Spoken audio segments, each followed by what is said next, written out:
Kemudian ketika akan membaca Al-Quran, Al-Quran itu adalah ibadah yang disukai oleh Allah ya. Jadi membacanya itu harus dengan khusyuk, jangan sambil bercanda ya. Lalu yang selanjutnya, kita harus membiasakan diri untuk membaca Al-Quran itu setiap hari. Setiap hari harus diamalkan. Selanjutnya, mari kita membaca surat Yasin bersama-sama ya. Bersama-sama. Dimulai dari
rajin, bijaksanalah dalam bertindak. Pemainnya dan anak yang rajin, dan adil, anak yang terkenal suka membuat keributan di kelas. Jangan yang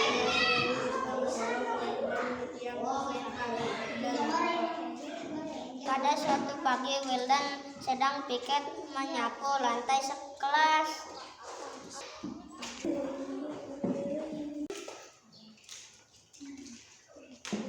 Hei, kenapa kalian membuang sampah sembarangan? Ini kan sedang aku bersihkan. Memangnya kenapa kalau aku buang sampah sembarangan? Suka-suka aku dong, apa masalahnya denganmu? Ia tinggal bersihkan saja sendiri, apa sulitnya? Kamu yang buang sampah sembarangan. Kenapa kamu marah-marah? Mereka bertengkar. Kemudian Ajang ketua kelas datang untuk menengahi permasalahan tersebut dan menasehati ke kawan-kawannya.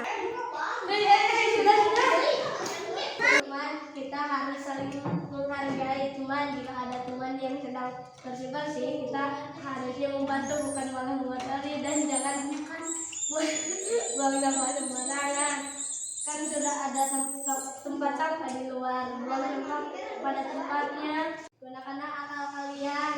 Bukankah kita sebagai manusia yang diberikan kelebihan oleh Allah dibanding makhluk lainnya? Tugasnya itu kita harus saling menyayangi sesama dan harus bisa memelihara lingkungan sekitar. Sudah, jangan bertengkar lagi, semuanya maafkan.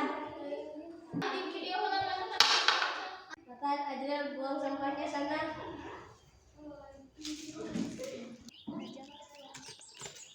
Mungkin itu penampilan dari kami. Wassalamualaikum warahmatullahi wabarakatuh. Assalamualaikum warahmatullahi wabarakatuh. Kami dari kelompok audio akan mempresentasikan hasil rangkuman